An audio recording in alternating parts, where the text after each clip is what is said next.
Hi everyone, it's Tracy Malone. Today we're going to talk about divorcing a narcissist. And I've got a special guest, a friend of mine, Ksenia, is going to talk about the things that as divorce coaches we have both seen. And I'm not talking about they're going to ruin your life, they're going to turn your kids against you, they're going to hide and steal money, they're going to lie, they're going to rewrite the story. Those things go without saying, and we know those are the tactics.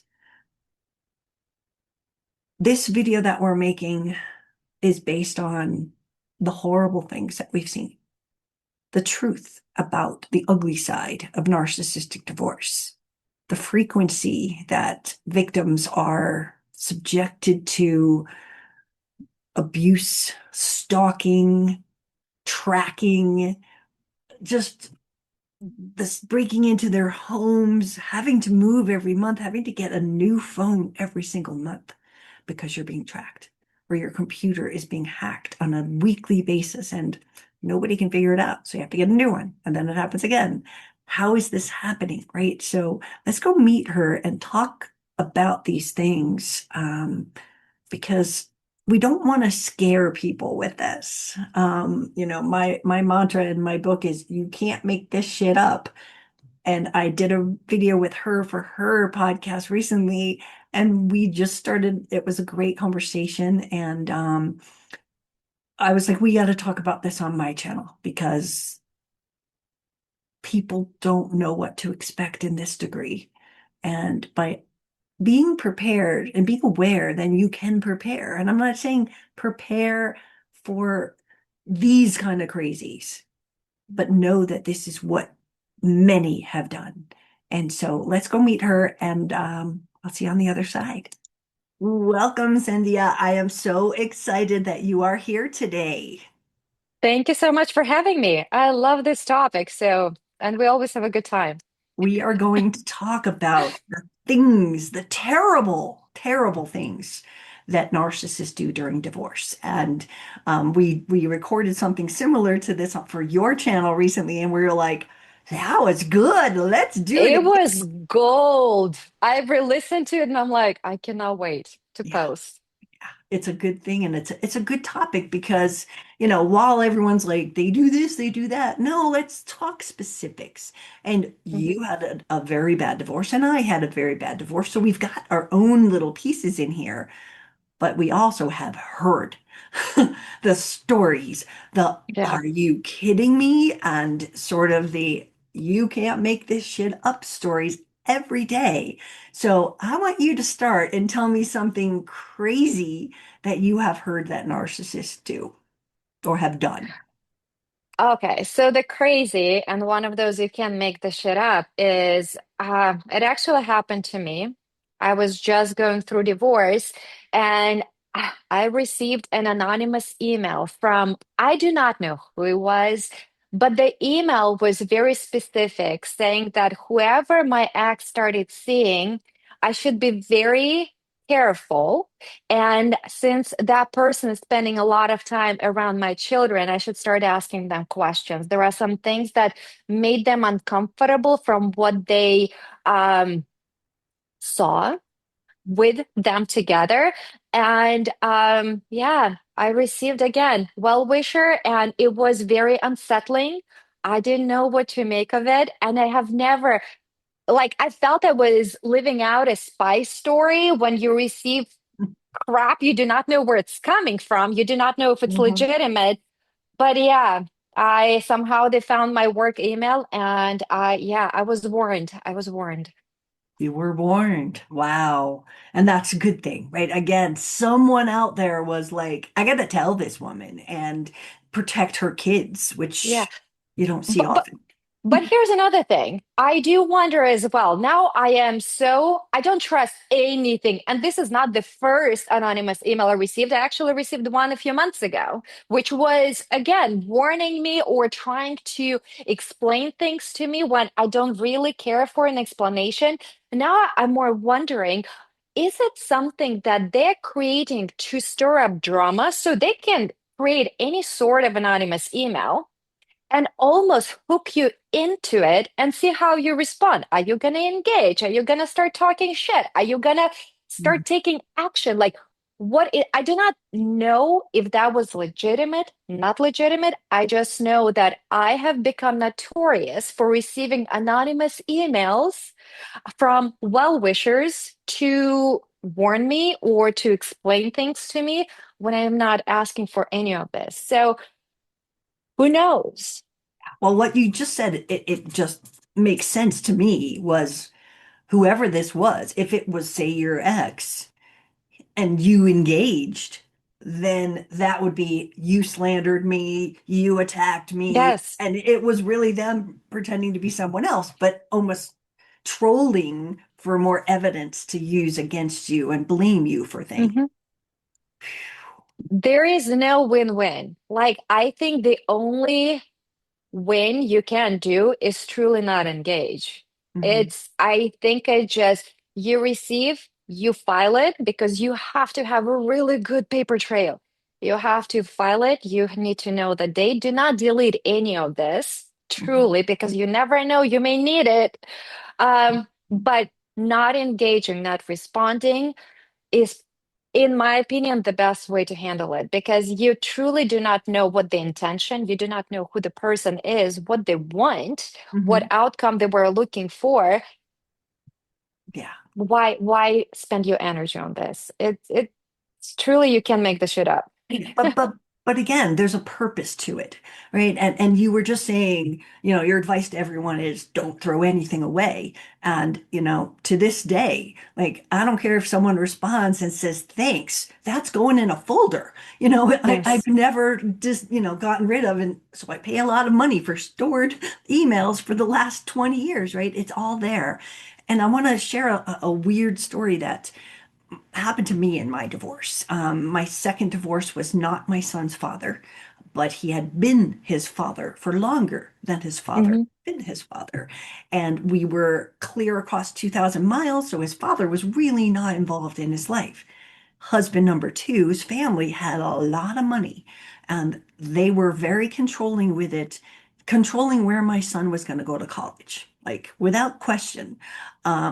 I did the tour, I went to all the places, but his parents, with their money, insisted that he go to a tier 1 or tier 2 school. And he was smart Hmm. enough to get into these, but we will only pay for it and we will pay for your education. You need this education because you're going to be wealthy when we die, and you need to hobnob and learn to deal with people who are going to be successful, right? And so Hmm. they kind of forced my son to go to George Washington University in DC. And it wasn't his first choice, but there was pressure. And so he agreed. Now, they, being wealthy, like to pay things in cash. They Hmm. steal money from people. They have cash in their house. Someone should rob them. That would be good. But at the same time, they needed a paper trail for this college Hmm. money. And the year was $65,000. So half of it is 30-ish. And my husband, where again his parents are in New York, we're in Colorado. Like, well, you're gonna just walk in there and pay 10,000 because you can keep that under the radar of the IRS with just $9,999. And his parents, we got on a Skype at that time. There was no Zoom, and his parents were like, "No, we just need a paper trail." So to my ex-husband, "You're the one that's working.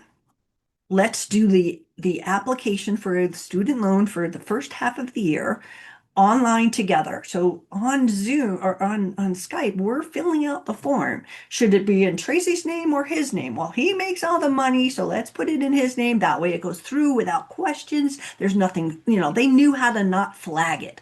And so we did this. And during my divorce, they accused me of forging the college loan papers. And we had a trial that cost me $20,000 to go through that trial to defend that I did not steal and forge this loan, right? And so Hmm. I had evidence.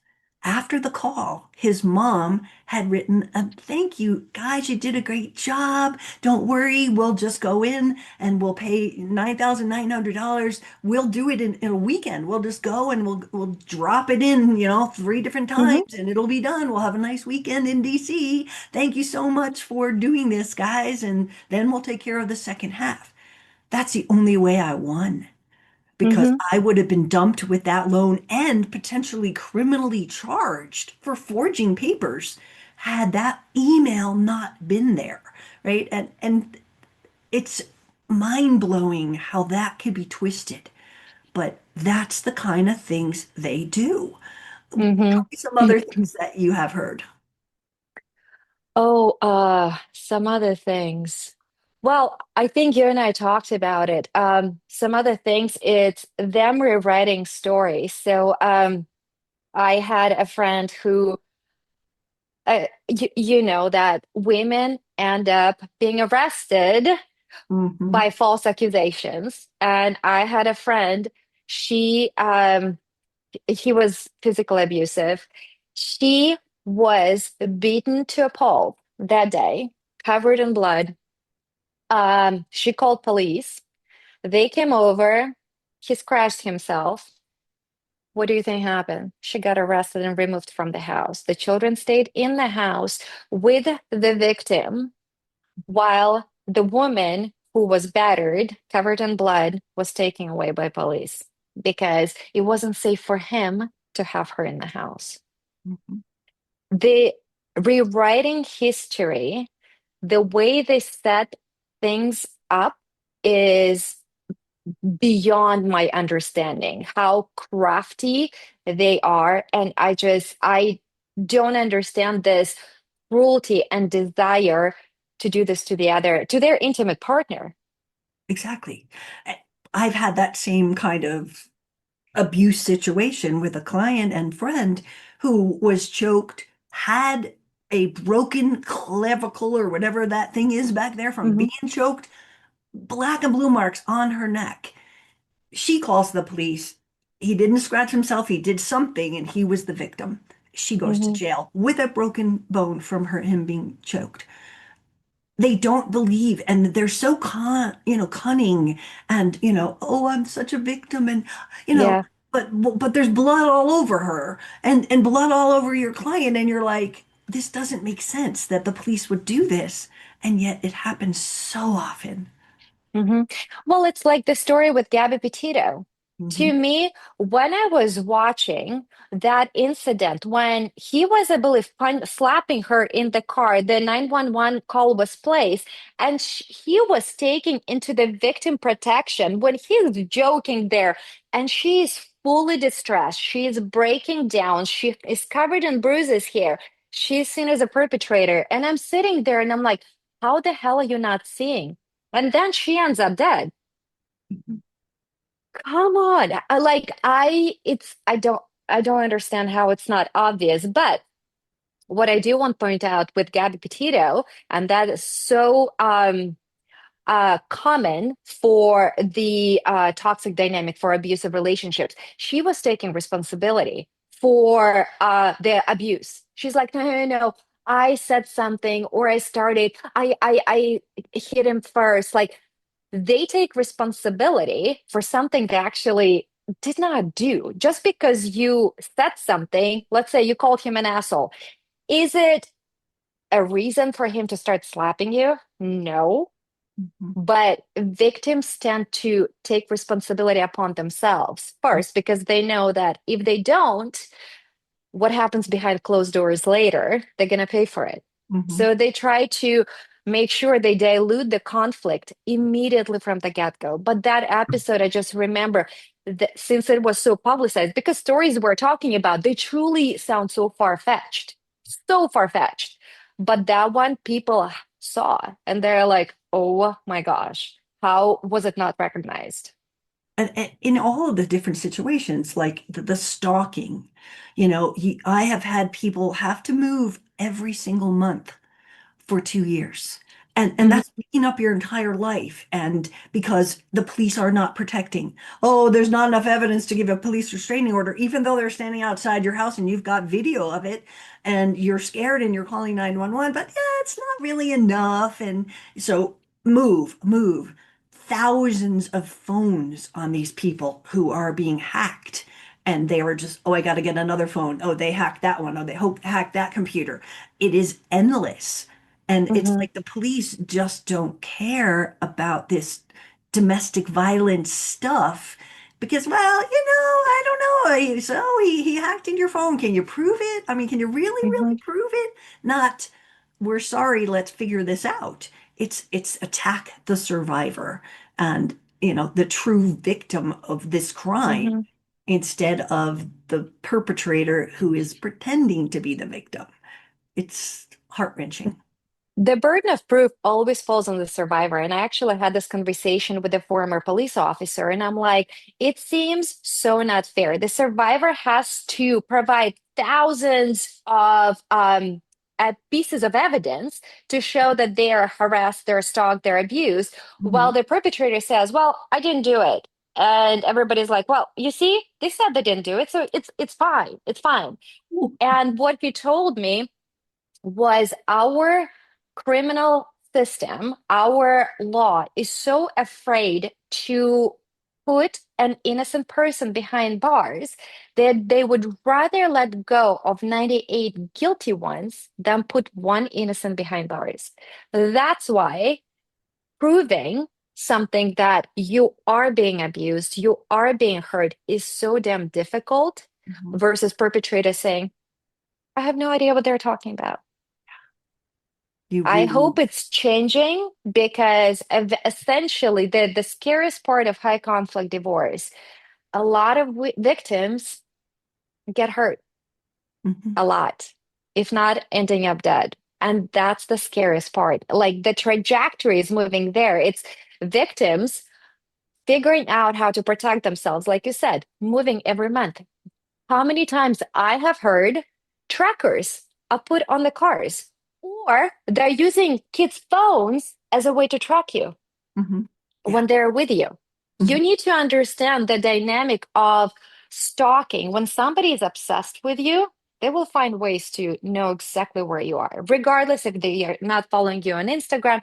It's kids' phones, it's trackers, it's people, it's just asking questions. They know. mhm. Oh yeah. And again, that stealthness of their innocence. I mean, I've had them with restraining orders again outside the window, showing up because this person goes to that coffee shop every morning at 9 o'clock and does their work there. They don't even live, they're an hour away, but they're there every morning just waiting for her.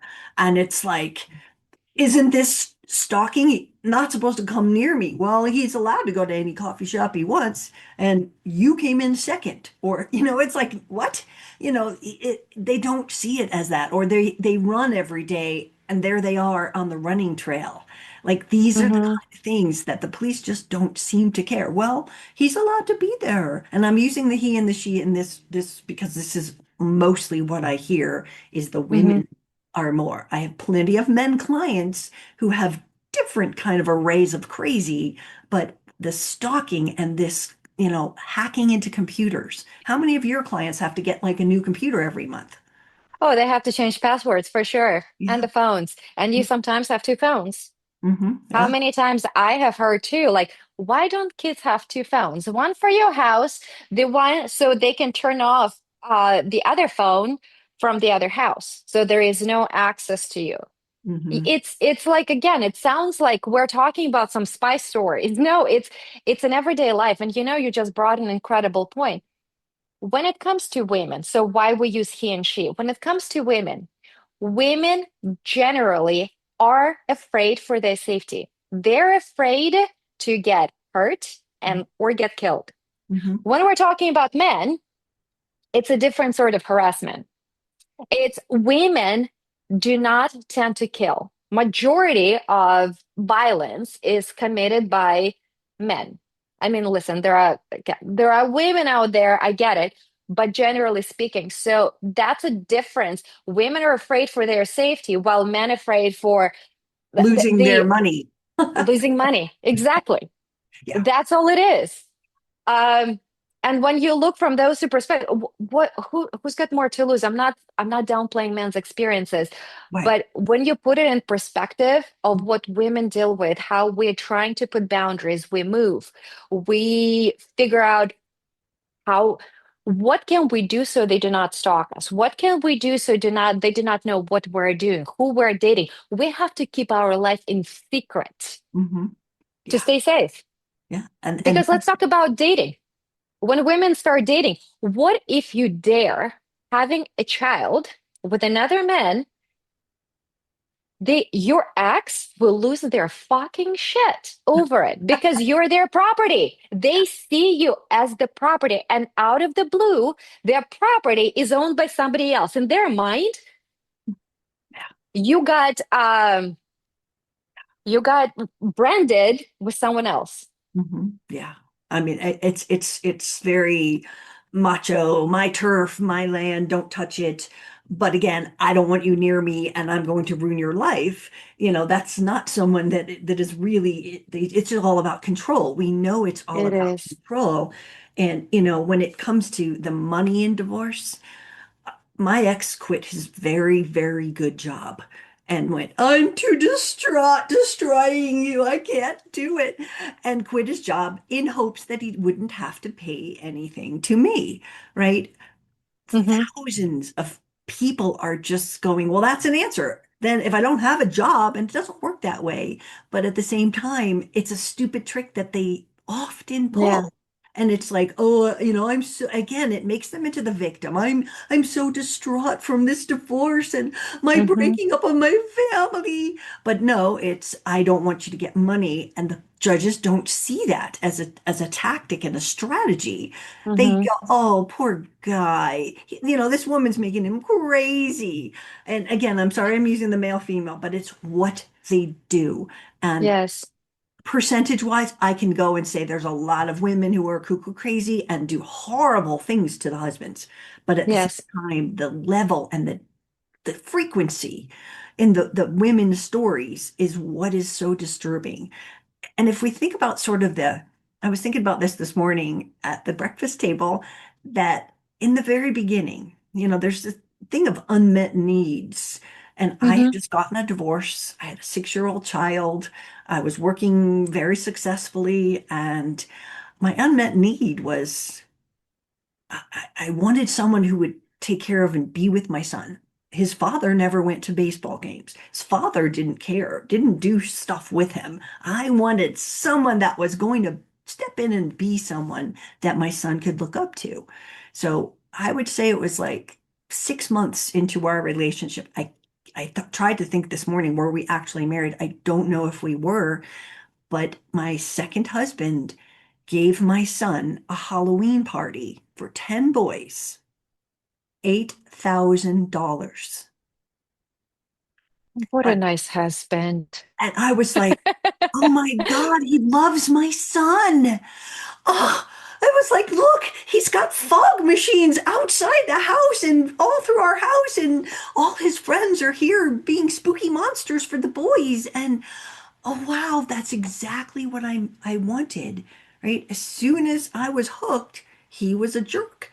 But that was what he did to kind of make me and my unmet need of Hmm. I want someone that's going to go to soccer games with my kid, for my kid.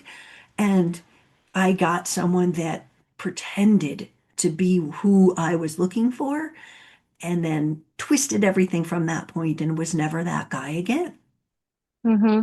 It's funny. They read us. Because we tend, again, those type of people are attracted to, they say their victims glow. Like we are different. We're empathetic. We wanting to save everybody. We want to people please. We are team players. Who doesn't want to have people like that on their team, right? So when they see that, they read what our need is. Mhm. Whether some women are just to be loved because they never been loved, so they're being love bombed, or you were a love bomb through your son because that was your main focus. So when I was dating later, like let's say 2 years ago, I wanted a relationship. A guy approached me and packaged it as if he wanted a relationship with me, but in reality, he just wanted to get hooked, Mhm. hook up. That's it. And I was like, Oh, okay, they know how to read us. They know how to present it just to get what they want. mhm. And that's how, like, for you, you ended up in the relationship because your son finally was getting attention that you thought he deserved.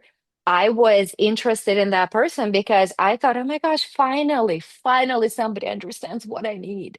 No, that they just play their role so damn well until they no longer have to. When you're hooked, they're like, all right, I'm good. Yeah, yeah.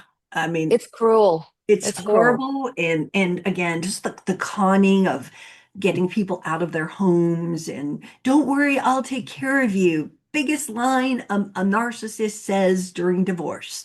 And it's intended to calm the person's mind. Oh, don't worry. Hmm. Okay, it's not going to be as bad as Disarm. I. And then it is the knives as soon as you turn around from that conversation sticking in your back. You know, Yes. people I, don't understand the level that they will go to do mm-mm. everything they can to hurt you. I always tell my clients right now, and I write a lot about it. If it's not in writing, it doesn't exist. It does not matter what you agree to. It doesn't matter what they promised you. It has to be somewhere in writing. You have to be able to show that to the judge, to an attorney. Otherwise, it doesn't exist. That's why I'm saying paper trail. I don't care. It was from 10 years ago. Keep it Hmm. because you never know, because that divorce never sleeps. It never stops, never sleeps. It's always there. Yeah, yeah. And again, they're always in their mind thinking that because they think this way, that something's going to happen and you're going to leave them because they might be found out. So again, they are always, planning way in advance. And again, this happens with the hiding of money. Many times, okay, the divorce is happening now, but the money hiding has been going on for a decade. And, it's so untraceable in many cases, even with Hmm. forensic accountants digging through things and 10-year statements, no one's going back that far. And so that's their golden goose egg. Oh, well, they're not going to check. I did it 10 years ago and I keep doing it every month, but I do it this way and I've got it floating through this other account that goes to this and then gets there. It's ridiculous. But this is what all of our clients go through. And, you know, the worst thing that I cannot prove, but I know it. Um, my ex and his mother and family, I'm sure, hired people to break into my house. And Hmm.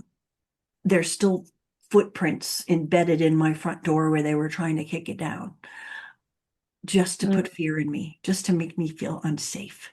Right? You're going to take our money. You're going to make us pay the college loan. Screw you. We'll show you.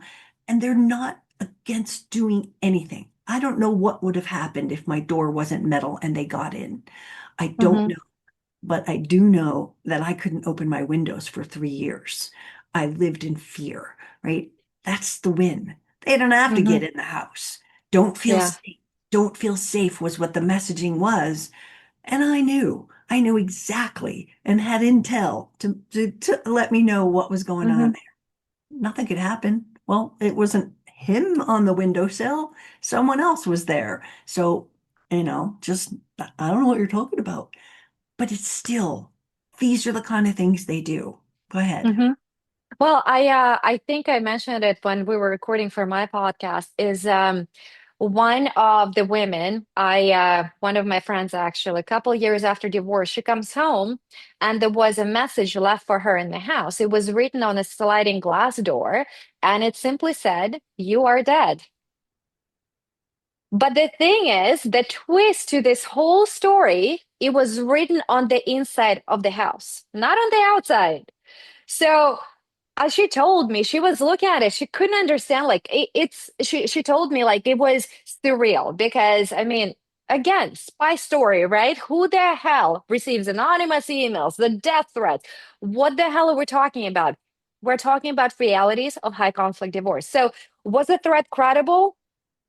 When her and I were talking about it, I'm like, they usually, if they want to take you out, they're not going to warn you about it. Hmm. So that's one thing. But the credibility of threat comes down to it was there to instill fear and to show I have power over you. Whenever I want, I'm still there. So is it her ex? Is it somebody he hired? Is it just some random stalker? She doesn't know. But the idea, it was there and she had to move out and it just disrupted her whole life. Like that's what you deal with when you go, when you live through the high conflict reality. Absolutely. That story just like hit oh wow, I know something like that. One of my friend's houses while she was going through divorce was broken into, and the person slit his wrists in her house Oh, and just put the blood all over her desk, all over her bed, and and then they left. But they determined somehow it was a slit wrist. They did find the person and they did connect it to her ex. But like, who does that? I mean, I literally have a mug full of pens at the moment that says, who does that? Right? hmm, Because these things, again, the police don't want to believe it, that anything other than, oh, it was a burglar who came in and accidentally spilled blood all over your house. And just over a bed. They tried to wipe it. Don't worry about it. They exactly, couldn't did they find take the anything? napkin. Yeah, they didn't take anything. So what's your problem?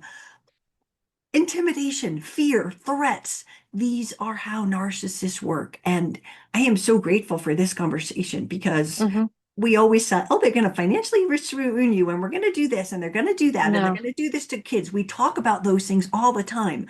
But these high level, off the chart crimes Yep. are not being talked about. So we are sharing some of the stories and they're all anonymous, so you don't know who Yeah. they are. But at the same time, we're warning people, don't Yeah. underestimate these efforts. Just know that the person that you were married to is not the person you are divorcing. This is a Hmm. rabid dog, like just waiting to attack because Hmm. you have hurt them. Even if they initiated a divorce, it becomes a wound that they must destroy you Hmm. because of. Well, I want to add on really quickly about the emotional impact it has on survivors. Like this happened to me, and you live in such a high alert state all the time that one time I remember I was going to sleep and I have just open doors leading to the backyard Hmm. and I saw somebody in my backyard. Total misunderstanding. It had nothing to do with the ex. It was the neighbor looking for her cat. For some reason, she thought the house was vacant, so she jumped the fence and was with a flashlight looking for the cat. I know it was innocent. There was not a real threat. But what I can tell you, could not sleep for months after that. I had to lock all the Hmm. doors. I Hmm. started locking all the windows because my peace, I felt so violated in my own space and I felt unsafe. So only now, so it's been like 6 months, only now I'm like, okay, I can sleep with open windows again. But I want to show the impact because you live in this constant anticipation of what's next. The threat is real. It was just a coincidence, but the impact it had on me lasted a long time. I couldn't sleep for 4 months either. Like I was constantly checking for lights in the back. Yeah, we're hyper It, vigilant when this happens because you're so shocked that it did. The things mhm, that did happen, and writing on the walls and glass in your bed when your house is locked and they don't even know where you live and you come home and that's all that's done. These are really sick people. And the divorce puts them in a place of, needing to protect themselves at Hmm. any cost. Protect themselves so that they don't have to pay as much money. Destroy you so you don't feel safe, so that you maybe don't parent as well, or you're living in fear. That is what they do. And it's heartless and it's cruel. And the courts just, and the police don't seem to really care. They don't seem to recognize. I think, again, they're so afraid to arrest an innocent. And yet, they arrest innocent women who wears it up. Hmm. That happens more frequently because it seems like it's in their playbook to Hmm. call police to intimidate and teach their spouses a lesson so they do not disobey. They show them full power over them. And again, when you do not go through this, you don't realize how real this is. You would think, oh my gosh, police will recognize it. No. Mm-mm. No. Mm-mm. Mm-mm. Police comes in, they look at two things, you, your spouse, and whoever looks guiltier or whoever crafts a better story, that's how they determine. And it's truly it's fascinating. I do not wish it upon anybody because it's scary and the lessons are rough. Um, so just stay away and don't Absolutely. engage. And I have confessed on this channel that my last narcissist, not my ex-husband, but my last narcissist had me arrested for going to forgive him for sleeping with other people. And I was like in domestic violence classes, I think it was 6 months or maybe a year. And the young women that were in there spit on their boyfriend's car, went to jail. One, like, baby daddy wasn't paying for the things he was supposed to help with, and he called up and said, "Oh, I bought you diapers, come and get them." Baby and baby carrier. She puts it by the door. He's like, the diapers are on the kitchen table. Take them. So she walks in there and he smashes his face into the wall. And he has the call already on 911 accusing her. She went to jail for a year, lost her baby, and she's in domestic violence classes with me, right? There were people who did very little. Again, all she did was pick up diapers, but he played the victim, like the scratch that you described, right? This is the Mhm, crazy. We have to remember and warn people not to frighten them, but to always be more hyper vigilant, to watch out for these things and document. And when you are in that situation, if the police are called, you can't be calm, but your uncalmness is what is going to make you look like the guilty one. Like you said with Gabby mhm. Petito, she was like, whoa, and they thought Yeah. she was the one because he was so calm. Calm is not normal in trauma. And I wish the police would understand that. And I wish there was Mhm. training. I offered to train the police and the lawyers and the judges to our DA. And he was like, well, why don't you help the victims and, donate some of your books? I'm like, well, that's not exactly educating the people who are making these mistakes. So Mhm. it's a big system. And you will get trapped in it if the narcissist pulls any of these really extreme, and I'm not saying uncommon, they are extreme and very common. I think you and I talked. It's almost like there is a playbook they all read. And unfortunately, the victims inadvertently are exposed to the playbook. We never read it, we just experience things and tricks they have there. But like you said, it is way more common, and people don't understand that it's just the life the survivors living. And it's sad. It's horrible. It's horrible. Thank you so Mm. much for being here today. Can you tell my visitors how they can see your podcast with you and I? Because we really put a lot more. That was a good one. We had like boom, boom. We were hitting each other It with, was oh my great. God. So tell them how they can reach you, where your website or anything else. Okay, so I host Uncoupled and Unfiltered podcast, and this episode, Tracy Malone, it's going to be You Can't Make the Shit Up. It's going to be dropping probably next month, so I'm super excited about that. And then I also just launched a framework that's called High Conflict Playbook. Since they have a playbook, I now work with women how to teach them not to be intimidated by the ex. So we talk about the tricks and strategy to implement in legal field and how to work with kids, establish boundaries, all the good stuff to make sure you are not blindsided and not intimidated by the ex. So that one is highconflictplaybook.com. And also you can get one-on-one coaching sessions with me, and I am with Thrive Again Divorce Coaching. So Well, we'll anywhere there, feel free to reach out. Would love to talk we'll to you. put all your links down below. And she's amazing. You could see her passion. And it you need someone that's going to be your guide through this. A divorce with a narcissist is not a normal experience. And the tactics and the tricks, Yeah. and for me, I know the wasted money going to my lawyer. Oh my God, they did this.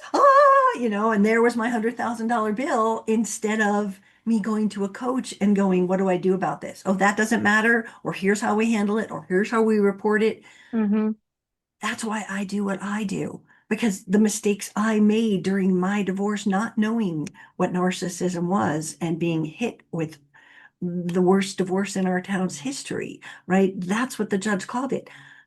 I want people to be more educated. And I think Hmm. that I hope we don't put fear in people with these. To you and me, these stories are everyday occurrences. And Yes. it's frightening for people who are in it. That fear you described about being in your house, the fear after they tried to kick down my door and not opening a window, you need someone to talk to. And sometimes a therapist might work, but it's someone that's strategically going, okay, that's why they're doing this. This is how we respond, Hmm. that you don't get from a therapist than you would get from us. So thank you so much for Exactly. being here today. Thank you so much for having me. Always such a great conversation. I hope you guys found that helpful and not scary. Certainly hearing about me being afraid to open my windows or her, the same feelings and the fear that she lives in. This is how most victims of narcissistic abuse feel. And the police don't care. And judges don't care. And they think you're crazy. And you have to be believed. And you have to know what to do if these things happen. So I am Tracy Malone. My website is narcissistabusesupport.com. I have been helping people through divorce with narcissists for many, many years. I even have a book, Divorcing Your Narcissist. You can't make this shit up. This is 300 pages of this could happen. Here's what you do. Here's how you protect yourself preemptively from these horrible things happening. And it's a guidebook for so many thousands of people who have read it, been empowered by it, and learned to face the fear because this might happen. And I know what to do because I am educated. And I know you'll have divorce brain and you'll be too foggy to read, but I'm here if you need me. And I'll put Kansia's information down below for anyone who wants to reach out to her. And I just want to say thank you for being here. I know this was hard to hear, and I look forward to seeing you soon.